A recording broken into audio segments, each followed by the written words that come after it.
नमस्कार, welcome back to नादविन flute. आज का जो टॉपिक है द फ्लूट फॉर बिगिनर्स, ये टॉपिक लेने के पीछे रीज़न ये था कि मैंने देखा कि जब कुछ ऑर्डर्स आते हैं तो अगर वो बिगिनर्स होते हैं तो उनका यही क्वेश्चन रहता है हमेशा कि हम कौन सी फ्लूट लें, हमारे लिए सबसे बेस्ट फ्लूट कौन सी है।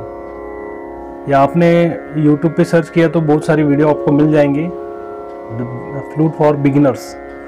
उसमें आपको दो फ्लूट कॉमनली देखने को मिलेगी, सी नेचुरल और सी शार्प। यही फ्लूट की होती है।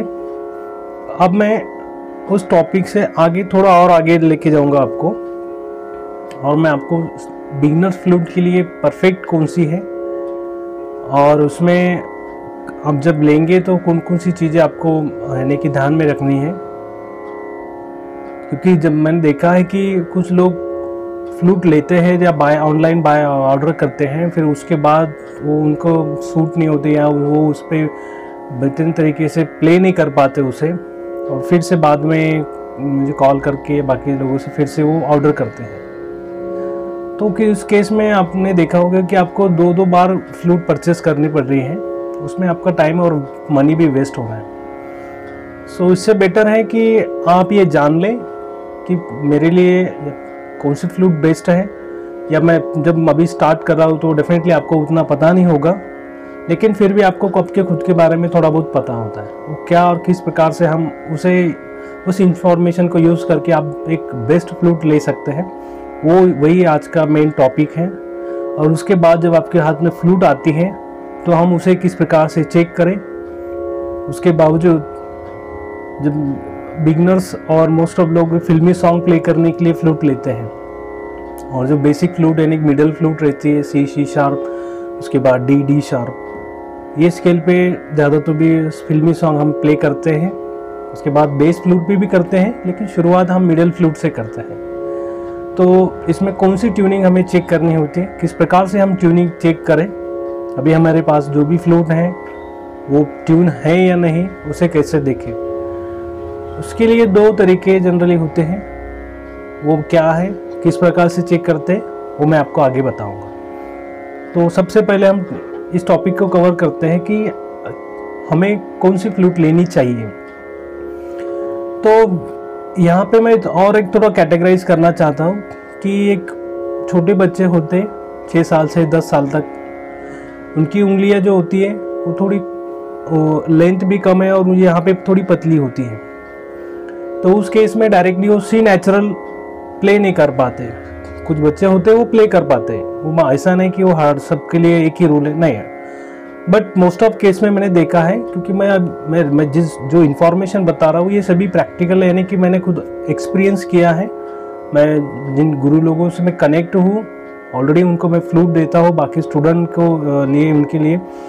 तो मैंने देखा है कि ये इस पर्टिकुलर कैटेगरीज में सी नेचुरल तो ज़्यादा तो नहीं चलती, तो उसमें और दूसरा क्या है, तो सी शार्प एक ठीक है, और उससे बेस्ट रहता है डी मिडल। उसमें ओवरऑल फ्लूट लेंथ भी कम होती है और होल साइज भी हम उसमें थोड़ा कम रख सकते हैं, ये होती है। और उसके आगे का जो इस ग्रुप है उसके लिए सी और सी शार्प ये दोनों चलती है। अब ये सब डिसाइड करते समय सबसे यानी इम्पोर्टेंट बात ये है कि जब आप किसी गुरुजी के पास आप जाके सीखते हैं तो उनकी सलाह लेना सबसे इम्पोर्टेंट है। हम क्या बता रहे हैं उससे भी ज़्यादा गुरुजी ने जो आपको फ्लूट बोली है वही फ्लूट लेनी चाहिए, क्योंकि वो आप पे उस पर आपको सिखा रहे हैं। फिर बाद में अगर आप या ऑनलाइन या घर खुद से सीखना चाह रहे हैं घर पे बैठे, तो ये इंफॉर्मेशन डेफिनेटली आपके लिए बहुत हेल्पफुल है। तो डी जैसे में ये मैंने दो कैटेगरीज में ग्रुप में बता दिया। अब आके नेक्स्ट जब हम सी और सी नेचुरल ये जब फ्लूट लेते हैं तो उसमें और थोड़ा इसमें एक दो पॉइंट मैंने देखे हैं कि कभी कभी वो सी नेचुरल हम ले लेते हैं, लेकिन अगर उसका होल साइज थोड़ा बड़ा रहा, यानी कि fingering hole size for example इस प्रकार से, ये नॉर्मल है, इसमें ज़्यादा नहीं, लेकिन कुछ हो सकता है इससे भी ये बड़ा हो सकता है, ये बड़े दिख रहे हैं आपको। तो ये होल अगर ज़्यादा बड़े होते हैं और आपकी उंगलियां ये थोड़ी पतली होती है, यानी कि उसका साइज थोड़ा कम छोटा रहता है या ये बहुत ही पतला सा रहता है, तो हम इस होल को कवर नहीं कर पाते, कहीं से लीक रह जाता है और हम प्रयास करते रहते हैं फिर भी उसमें से वो प्ले करने में दिक्कत आ जाती है। तो वहाँ पे एक डिसअपॉइंटमेंट हो जाता है कि फ्लूट है लेकिन पता नहीं क्यों प्ले नहीं कर पा रहा हूँ मैं, इट्स डिफ़ॉल्ट मैंने कि मेरे इसमें खुद ब्लोइंग में कुछ प्रॉब्लम है या अलग कुछ है कि मैं प्ले नहीं कर पाऊँगा वगैरह, ऐसा बहुत सारे क्वेश्चंस माइंड में राइज हो जाते हैं। तो ये उस समय आप तो ये देख सकते हैं कि जब आप फ्लूट लें तो आपको बोलना चाहिए कि सर मेरी उंगलियां थोड़ी पतली है, तो इस हिसाब से मैं होल साइज थोड़ा कम रखिए, ज़्यादा भी कम रखने की ज़रूरत है नहीं, लिटिल बिट हम अगर कम करेंगे। लेकिन फॉर एग्जांपल ये मैंने जैसे ये किया था तो उसका डायमेंशन कितना है, ये 9 mm के हैं, 8 mm, ये 10 mm, फिर से ये 9 mm।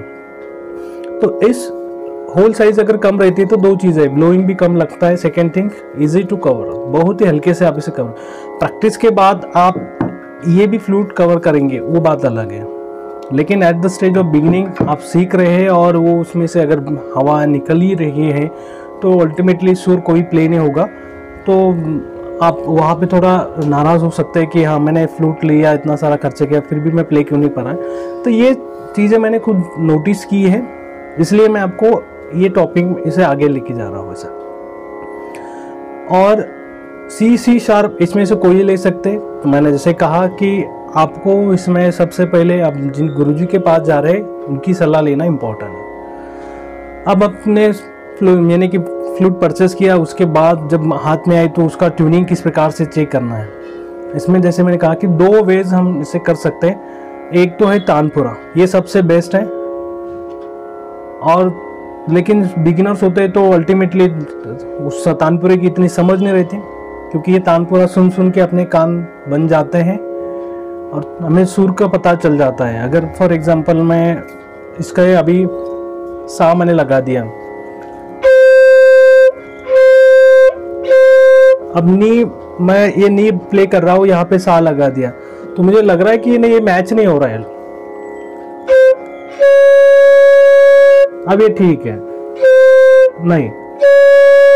अगर मुझे नी करना है तो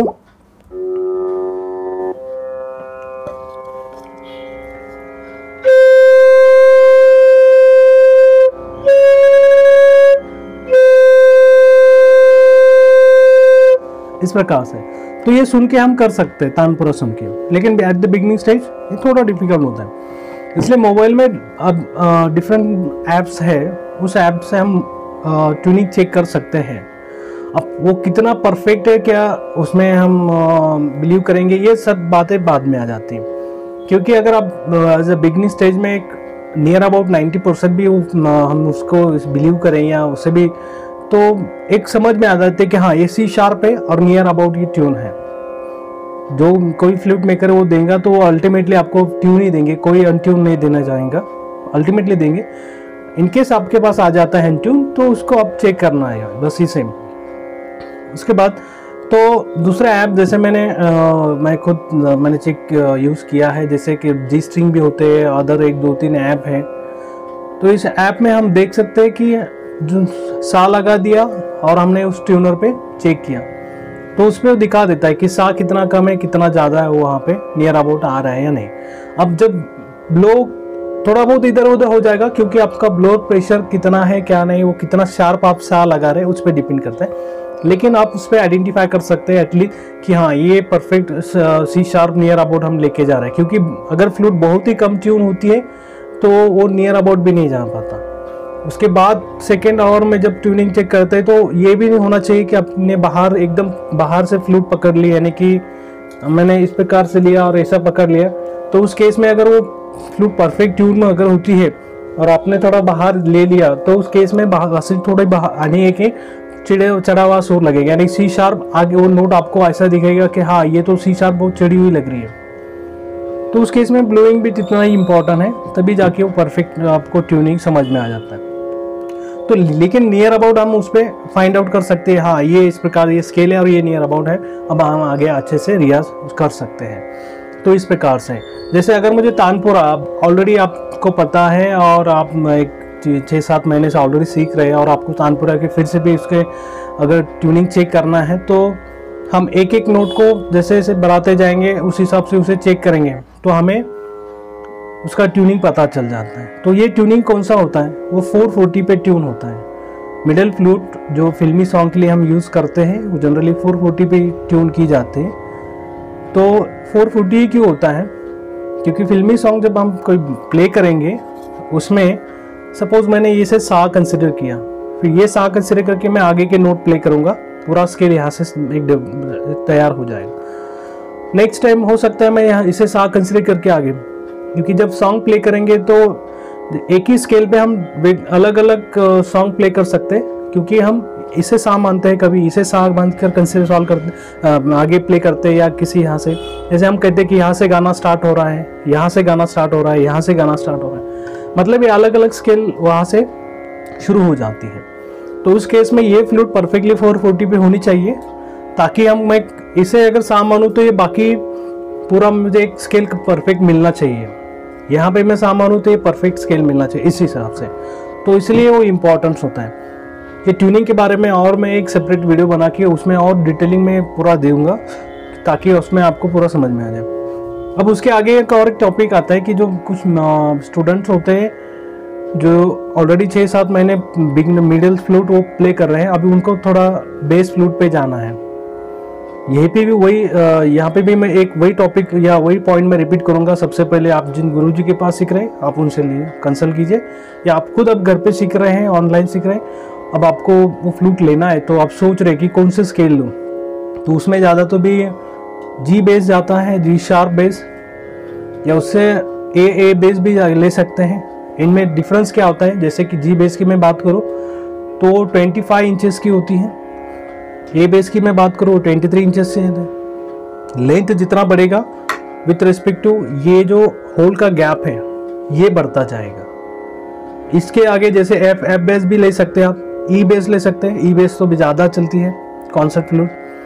तो ये लेंथ बढ़ेगा with respect to in hole size में जो डिस्टेंस है या होल जो प्लेसमेंट है वो थोड़ा उसका डिस्टेंस बढ़ता जाएगा। तो उस केस में आपको ग्रिपिंग पे ध्यान देना होता है। बेस फ्लूट या बड़ी फ्लूट हम थोड़ा लेने की इसलिए लेते हैं क्योंकि सपोज ये मिडिल फ्लूट पे आपका हाथ सेट हो जाता है, अब थोड़ा और भी इसका डिस्टेंस अगर बढ़ भी जाता है तो यू कैन प्ले इट ना। जैसे ये जी शार्प है तो आप ये थोड़ा डिस्टेंस इससे ज़्यादा है, लेट्स अज्यूम ये थोड़ा अगर देखें ये डिस्टेंस बढ़ जाता है, इन तीनों का होल डिस्टेंस बढ़ जाता है। तो इससे क्या होता है कि आपका हाथ और खुलने लगता है। जब थोड़ा बेस फ्लूट पे आप प्रैक्टिस करते हैं तो ये मिडल फ्लूट आसानी से आप प्ले कर पाते हैं, और थोड़ा बड़ा फ्लूट आप लेते हैं तो सेकेंड ये वाली फ्लूट पे और आप आसानी से प्ले करते हैं। तो उसे हम कहते हैं कि थोड़ा हाथ खुल जाता है, उससे और भी आपका रियाज बढ़ता है और बेस्ट ऑफ द बेस्ट आप फ्लूट प्ले कर पाते हैं। तो ये सारी चीज़ें हैं जो बिगिनिंग्स जब हम शुरुआत में फ्लूट लेंगे या कोई इंटरमीडिएट लेवल पे होता है 6-7 महीने उन्होंने या 1 साल उन्होंने प्रैक्टिस की, उसके बाद कौन सा लेना चाहिए वगैरह इस प्रकार से। कोई लोग डायरेक्टली ए बेस से भी स्टार्ट करते हैं, ऐसा नहीं है कि उसे मिडल ही लेना चाहिए, ऐसा कुछ भी ऐसा फास्ट एंड हार्ड रूल नहीं है। जो आपको सूट हो उसमें आपको किस प्रकार से रियाज कर सकते हैं, कितना समय आप कर सकते हैं और आपको जो फ्लूट परफेक्टली आप प्ले कर पाएंगे अगर आप उसे लेते हैं तो वो आपके लिए ज़्यादा बेटर रहेगा। तो ये सारी जानकारी मुझे लगा क्योंकि मैंने कुछ मैसेज और कुछ कॉल्स आए थे, उन्होंने कहा कि आप प्लीज़ इस पर थोड़ा बात कीजिए। तो जहाँ तक मेरा एक एक्सपीरियंस था मैंने उस एक्सपीरियंस बेस पे मैंने ये सभी बातें बताई, उसमें कुछ कम ज़्यादा लगता है आपको तो आप मुझे सजेस्ट कर सकते हैं। So thank you for watching this video. नमस्कार।